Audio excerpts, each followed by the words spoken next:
Hola, seguimos con la clase. Esta es la segunda parte y vamos a echar un vistazo con más atención a las formas de expresión de posibilidades con el estudio del subjuntivo en español. Aquí tenemos una definición. Así que el subjuntivo es importante y es utilizado como una retomada de contexto. Este contexto necesita ser compartido, conocido. Tenemos como ejemplo una conversación, es un diálogo en que el tema es una fiesta. Así que la persona es informada acerca de la posibilidad o de la realización de una fiesta en la casa de otra. Tenemos el diálogo. ¿Una fiesta en tu casa y vas a invitar a Sara y Ana? Sí, sí, le he mandado una invitación. Quiero que vengan. Yo no creo que quieran ir, la verdad. Entonces aquí tenemos, la verdad es que no creo que quieran ir. Pero la persona ha enviado la invitación y dice, quiero que vengan. Bueno, en indicativo, la conversación progresa. Los participantes añaden información de por qué piensa esto, bueno, y por qué piensas que no quieren venir, etcétera, por qué no quieren venir, etcétera. Cuando aparece el subjuntivo, todo este contenido, todo este contexto es retomado. Hay una retomada de lo ya dicho, de lo ya conocido, y luego también se ponen otras nuevas informaciones. Luego, el subjuntivo, cuando presentamos aquí, yo quiero que vengan ¿a dónde? Que vengan a mi fiesta. Es el contenido, el contexto que ya lo sabemos. Luego, igual, no creo que quieran. Estamos tratando de quién, de Sara y Ana. No creo que ellas quieran ir, la verdad. ¿Y por qué no? Bueno, porque habrá todo un contexto, conoce y sabe, y en una secuencia natural de esta conversación o de una conversación semejante, estas razones podrían ser expresadas, podrían aparecer. Díaz y Yagüe van a decirnos que la expresión con subjuntivo marca una dependencia, porque subordinamos la información en subjuntivo a una información anterior. Recogemos lo que ya hemos dicho, lo que ya conocemos y compartimos en el subjuntivo. Pero como está en el subjuntivo y ya tenemos este contexto que retomamos, no hace falta añadir datos nuevos. Entonces, no creo que quieran que. Ya sabemos, no creo que quieran venir. Entonces, yo quiero que vengan a mi fiesta. No hay nada de nuevo aquí porque ya tratamos, ya sabemos de la fiesta, ya sabemos de la invitación, etc. Así que, ¿cómo es que ocurre la idea de la subordinación y el subjuntivo? Según la Real Academia Española, existe una relación gramatical de inclusión en la cual un constituyente depende de otro al que complementa o modifica. Esto es la subordinación. Uno está subordinado a otro. Hay un constituyente que depende de otro y a ese otro del que depende lo complementa, lo modifica de alguna forma. La relación de subordinación se opone a la relación de coordinación, porque la coordinación es una relación de igualdad jerárquica, no hay una dependencia, son informaciones que se ponen ahí, una al lado de la otra, añade algo, datos nuevos, etcétera. Eso sí, información nueva, pero la relación de subordinación es tan solo una retomada de un contexto ya conocido al que va a complementar o quizás modificar de alguna forma. Entonces hay una desigualdad jerárquica, hay una oración principal y este contenido complementario. Es lo que dice aquí, las relaciones de subordinación se establecen entre un verbo y su complemento, tanto si este es un sintagma nominal, el complemento, lamento que la situación, entonces un sintagma nominal, yo tengo el artículo y el sustantivo. O si es una oración, por ejemplo, lamento es un verbo, así que tiene el sentido aquí, funciona, es una oración. Lamento que no vengas a mi fiesta, que sea. Entonces aquí, que no vengas, tenemos dos oraciones aquí porque tenemos dos verbos. Lamento, lamentar y venir. Luego, se denominan tradicionalmente oraciones subordinadas sustantivas, como esos ejemplos, las oraciones que desempeñan funciones características de los sustantivos o de los grupos nominales. Dudo. Bueno, quien duda, duda de algo. Dudo que vengan. Entonces, aquí tenemos esta función para presentar esta idea, una oración subordinada sustantiva que desempeña esta función de sustantivos o de grupos nominales. El uso del subjuntivo implica una percepción subjetiva, es decir, de la persona misma. Va a presentar una actitud o una percepción del que habla, de la persona que está expresando lo que dice la frase, la oración, etc. La idea de verdad o de falsedad no importa. Eso se desplaza a un segundo plano, porque no importa, es la percepción de la persona. Si esto es verdadero, si es falso, no importa, pero es cómo la persona lo percibe. Igual que ahí, como hemos visto, decir, yo dudo que vengan, dudo que quieran ir a tu fiesta. Esa es la percepción personal. Puede que sea falsa. Ellas, bueno, no es falsa porque la persona sí dice que está dudando, así que ella duda. ¿Cómo es que voy a...? Puede ser que ellas de hecho quieran venir, quieran ir a la fiesta, pero cuando la persona diga, bueno, no creo que vengan, es lo que dice, es lo que expresa ella, que ella sí lo cree. Entonces, no importa si sería a la larga verdadero o falso, porque sí, la persona cree, dice que es lo que ella piensa, ¿ya? Va a expresar entonces también emociones personales, sentimientos, deseos, voluntades. También se usa mucho el subjuntivo en la expresión de consejos, de recomendaciones, de peticiones, de órdenes. Observen muy claramente que esto tiene todo que ver con una persona y cómo es que esta persona se porta delante de la situación, lo que quiere expresar, lo que dice, que es una percepción suya, muy subjetiva de este sujeto. También valoraciones, es la persona que está valorando algo o duda o expresa una opinión, nega una opinión, presenta probabilidad, presenta hipótesis. La expresión del presente del subjuntivo en español, por lo general, vamos a utilizar el que como nexo para establecer esta relación y nos ayuda a pensar cómo construir este sentido. Verbos de segunda y tercera conjugación, como ir, como correr y partir. Aquí aparece la primera persona del singular. Correr, que yo corra. Entonces va a ser con a, segunda y tercera. Correr, partir, verbos regulares. Vamos a tener esta terminación.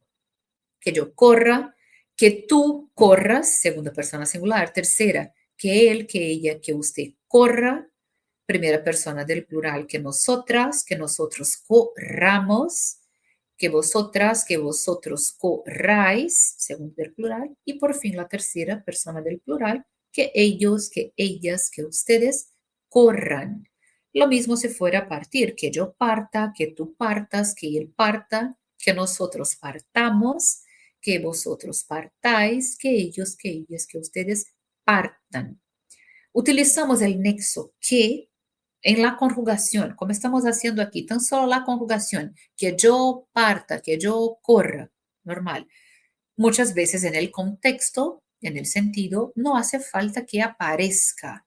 Es solo para que tengamos esta percepción aquí cuando estamos tratando solo específicamente en este recorte solo la idea de la constitución del subjuntivo de los verbos en español. Pero igual puede que aparezca en las construcciones normales. Yo no creo que ellas vengan. Aparece que ellas vengan, que ellas partan a las 7.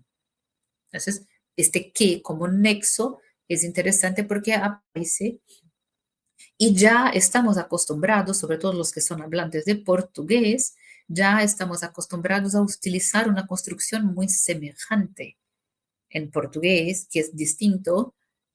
Elas vêm, talvez venham.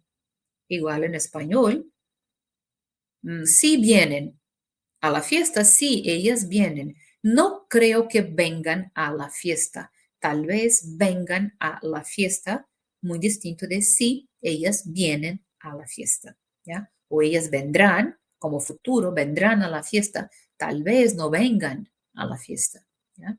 Entonces, esta es la forma, bueno, la terminación. Ahora es interesante que tengamos el cuidado con los verbos que sufren cambios, estas irregularidades, los verbos irregulares, como el verbo caber, que yo quepa, el verbo dar, que yo dé, el verbo estar, que yo esté, poner, que yo ponga, venir, que yo, que él, que ella venga, haber, que haya. No creo que haya esta posibilidad, que exista. Ir, vaya, saber, sepa, ser, sea, ver, vea. Algunos otros verbos tienen distintas formas de irregularidad, como el verbo pedir, que yo pida. ¿Quieres que pida la cuenta? Por ejemplo, quiero que pida una ayuda, igual. El verbo querer, que va a tener la diptongación, como ya ocurre en el indicativo, yo quiero. Así que esta diptongación de querer para quiero sigue y luego la terminación, que yo quiera. Sentir, yo siento en indicativo, en el subjuntivo que yo sienta. Poder, pueda. Dormir, duerma. Jugar, juegue. Vencer, venza. Que yo venza. Y luego hay la Z en español y ese sonido de S normal, venza. Aparcar con C, pero para que tengamos ese sonido de que yo aparque con la Q, U, E.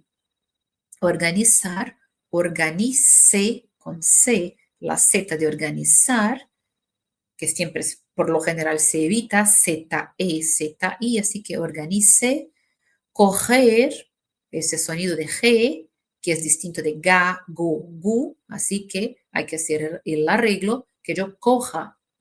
Elegir, lo mismo, no eliga, sino elija. Entonces se cambia la G por la J, como en coger y no coga, sino coja. Conocer, que yo conozca. Hay este arreglo aquí, fónico, incluso conozca. Conducir, conduzca. Traducir, traduzca. Caer, también que yo caiga. Decir, que yo diga. Entonces, hay estas irregularidades. Es importante poner atención. Bueno, habíamos visto aquí cómo es la formación para los verbos de segunda y tercera conjugación, que puede haber parecido un tanto raro, porque vamos a empezar con la segunda y la tercera. Sobre todo porque, a causa de la vocal, que es la vocal A. Entonces, correr, corra, partir, parta. Pero igual, podríamos haber hecho de la primera conjugación antes. En la segunda y tercera, ir, vamos a tener la vocal cambia para la A, así que correr, corra, partir, parta. Luego, para la primera conjugación, terminación en ar, la vocal que vamos a tener es la E. Hacemos este cambio. Por eso, cuando pensamos en la formación del presente, una forma de memorizar, de tener muy presente cómo es que se hace la formación del subjuntivo en español, tenemos aquí en esta lámina, en esta diapositiva. Vamos a utilizar el verbo en el infinitivo, es decir, el nombre del verbo. Correr, cantar, bailar, salir, da igual. Bueno, para verbos regulares. Cantar, correr, partir. Vamos a sacar esta terminación de infinitivo. Terminamos, sacamos ar, ir. Mantenemos esta parte como radical, si fuera cantar, bailar, cenar, avisar, como tenemos aquí en la parte más a la derecha. Sacamos la conjugación, lo que da la idea de la primera conjugación, que es ar, para los verbos regulares. Entonces tenemos cant, bail, como terminamos en la L, cenar, terminamos en la N, y avisar en la S. Luego nos recordamos de las terminaciones y añadimos. Siempre para los verbos regulares terminados en ar, la A se cambia para una E. Así que yo cante, que tú cantes, que él cante, que nosotros cantemos, que vosotros cantéis, que ellos, que ellas, que ustedes canten. Bailar lo mismo, baile, bailes, baile, bailemos, bailéis, bailen. Cenar, que yo cene, que tú cenes, que él cene, que nosotros cenemos, que vosotros cenéis, que ellos cenen. Y avisar, que yo avise, que tú avises, que él avise, que nosotros avisemos, que vosotros aviséis, que ellos, que ellas, que ustedes avisen. Entonces aquí, primera conjugación. Verbos regulares, sacamos lo que nos da la conjugación, ar, y luego utilizamos esas terminaciones siempre con la i. Es, hemos, eis, en. Solo para que recordemos cuándo son los verbos regulares de segunda y tercera conjugación, será entonces con la vocal A. Sacamos ir, corra, parta, corras, partas y así en adelante, como ya habíamos visto. ¿Qué es lo que intentamos expresar cuando utilizamos el subjuntivo? Hay varias formas, pero siempre tiene que ver con una intencionalidad, una subjetividad. ¿Qué es lo que yo quiero expresar?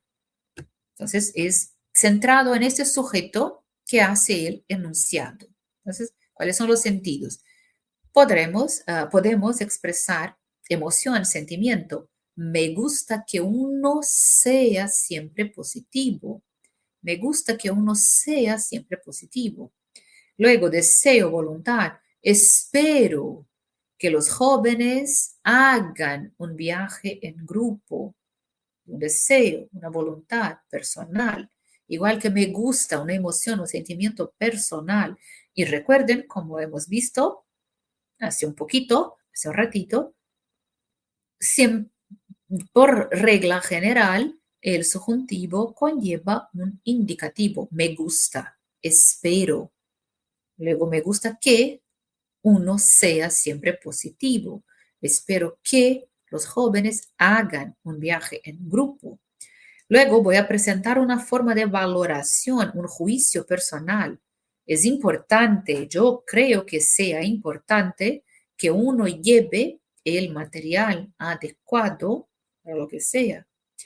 Una duda o negación, no creo que todos puedan participar del viaje.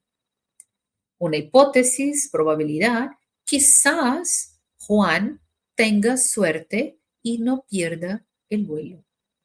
Entonces, siempre centrado, la construcción de sentidos está centrado en un sujeto que tiene una intención al expresarse, al hablar lo que habla.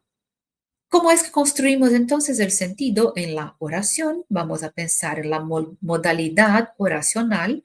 Si pensamos la modalidad oracional, el tipo de oración, porque esta refleja el propósito del que emite esta oración.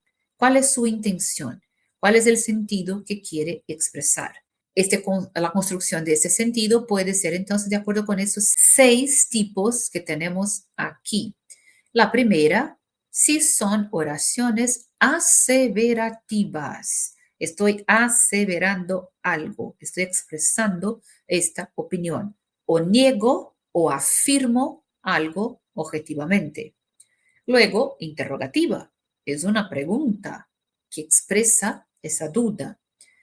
Una exclamativa, una exclamación con una posibilidad. Las imperativas que van a expresar orden o deseo, algo que quiero que se haga, espero que se haga. Las dubitativas, la duda, la probabilidad respecto al contenido. Y luego las desiderativas que se refieren a esa idea, la expresión de un deseo. Vamos a recordar siempre que en lengua española también pueden ocurrir las oraciones sin sujeto, aparece una impersonalidad que es distinto de un sujeto elíptico, es decir, que está expresado de alguna forma ahí, es decir, que no está claramente visible, expresado, pero que se percibe por la construcción. Ese sujeto oculto, elíptico, es el sujeto de la oración. Ahora, en la oración impersonal, el sujeto simplemente no existe, no hay, no existe ningún referente del mundo del cual se predique esta acción o el proceso o el estado que el verbo designa. En este caso, el verbo siempre queda en tercera persona del singular, pero puedo decir, puede que llueva. Exactamente, tratando de fenómenos de la naturaleza, puede llover, puede que llueva. Entonces, puede utilizar, sí, el subjuntivo también. Aquí tenemos entonces estos ejemplos. Cuando es que ocurre la impersonalidad, tenemos la impersonalidad con verbo unipersonal meteorológico para expresar fenómenos naturales. Ha llovido mucho en esta primavera. Es tan solo una circunstancia de tiempo. ¿Cuándo fue que llovió mucho? En esta primavera ha llovido mucho. No es el sujeto de la oración. Igual, nieva demasiado. Demasiado implica una circunstancia de cantidad, de intensidad. Podría decir, nieva poquito. Ahora, nieva demasiado es la intensidad. La impersonalidad también se puede lograr con la construcción con se para un sentido genérico, cuando no es posible hallar un sintagma nominal que concuerde con el verbo. Entonces sería, bueno, ¿quién? Es impersonal. Se habla español. Se habla español. Podría incluso decir, aquí se habla español.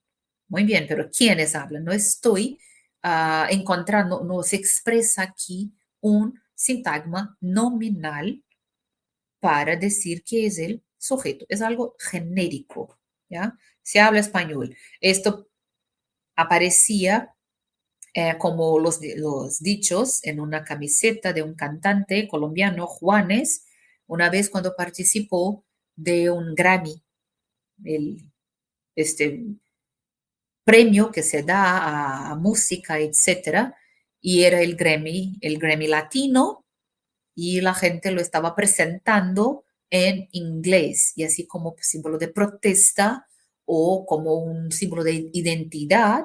Somos latinos, así que se habla español de forma genérica, debería decir, tenemos que hablar español. Bueno, entonces, esa sería un sentido más genérico. No es posible encontrar este sintagma nominal para ser el sujeto, para concordar con el verbo. También se gasta mucho en las vacaciones. Es algo general. ¿Cuál es el sujeto? Es distinto de decir un sujeto genérico, igual que uno. Uno gasta mucho en las vacaciones. Es decir, una persona, cualquier persona en vacaciones gastaría mucho. Eso sería el uno, pero aparece uno como un sintagma nominal que funciona como sujeto. Es distinto. Uno gasta mucho. Eso sí. Ahora, si no tengo solo la idea general, se suele gastar demasiado, cualquiera siempre, la idea es que las vacaciones hacen que se gaste mucho, se gasta mucho en las vacaciones. Aquí no hay un sintagma nominal que se exprese como sujeto. El verbo hacer, cuando lo utilizamos indicando condiciones atmosféricas, cuando indica cantidad de tiempo, o entonces el verbo haber en sentido de existir, o cuando es verbo auxiliar, también indica esta ausencia de un sintagma nominal como sujeto. Hace calor, hace frío, hace un año. Está expresando el verbo hacer, condiciones atmosféricas, cantidad de tiempo. Hace un año, hace 10 años o lo que sea. Y el verbo haber, sentido de existir o como verbo auxiliar. Aquí es en sentido de existir. Hay muchos obstáculos en el camino. Entonces sí, los hay. Es un complemento directo. Hay muchos obstáculos en el camino, ¿ya? Pero es complemento del verbo. ¿Qué es lo que hay? Muchos obstáculos. Los hay. Ahora, ¿cuál es el sujeto? No tenemos. También, como aparece en el 4, con algunos verbos como ser, estar, parecer, hacerse, haber que o tratarse, siempre que sean construcciones con sentido genérico, no hay sujeto. Parece que no pasará. Parece que no vendrá. ¿Ya? Ya es de noche. Hay que tomarse las cosas más en serio. Aquí son construcciones con ese sentido más genérico. No tenemos el sujeto. Lo que tenemos sí es un complemento del verbo. Así que no es el sujeto. Entonces tenemos, por fin, las referencias. Este material es importante que puedan echar un vistazo con atención, sacar algunas dudas, observar con más detalle para comprender estas formas de expresión de posibilidades para el futuro, también el uso del subjuntivo y estas formas de utilización en las oraciones.